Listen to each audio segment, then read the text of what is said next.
Votre chronique judiciaire, c'est tous les matins sur Radio J. Vous avez reconnu ce magnifique générique. Et c'est Michel Zarbib qui est avec nous. Et ce beau décor. Bonjour Michel.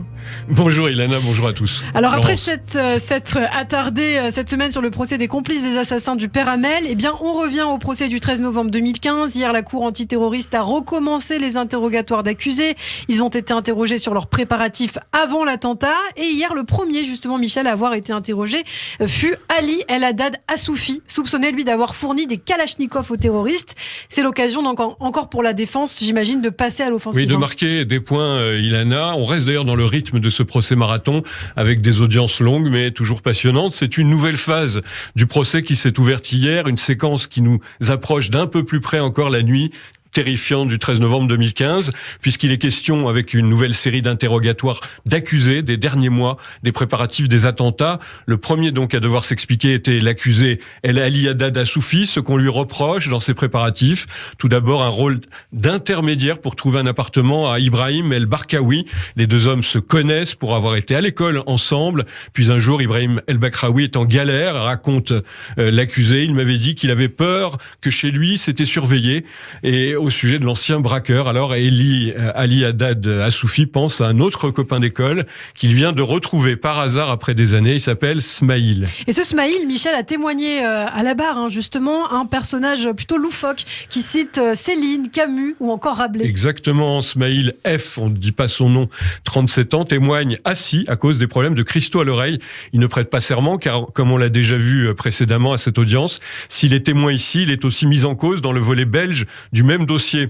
L'homme se décrit lui-même comme un ancien ivrogne. Si je suis là, c'est pour les victimes. La suite devient une longue digression entrecoupée de citations littéraires. Il parle de Céline, son voyage au bout de la nuit, Albert Camus, Robert Desnos, Rabelais et d'autres. Le témoin qui a fait 2 ans de détention provisoire à l'isolement.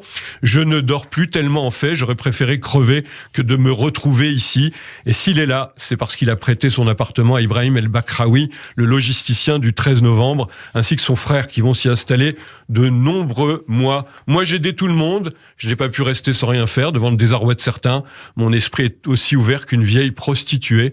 C'est ce qu'il raconte le témoin à la barre. Et vous aviez remarqué un changement laissant à penser qu'Ibrahim El Bakraoui était radicalisé, ce que demande le président Périès.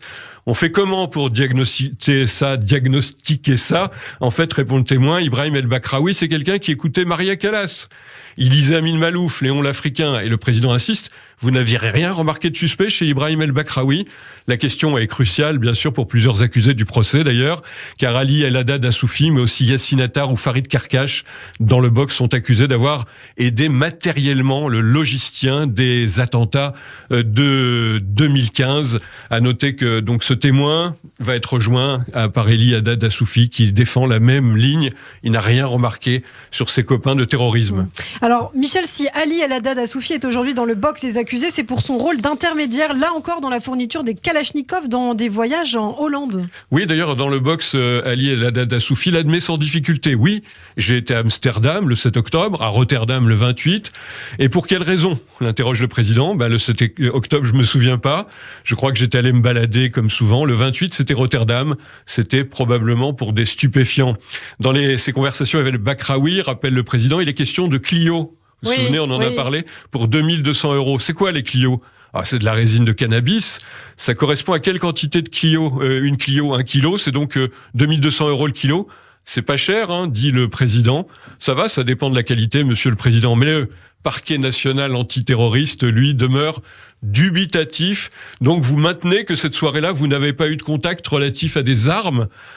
Questionne encore cette fois-ci le ministère public.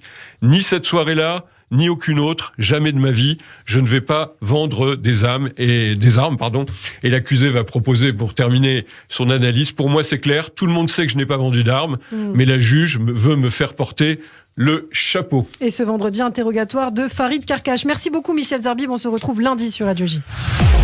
Radio J, le 6-9, Ilana Ferradian.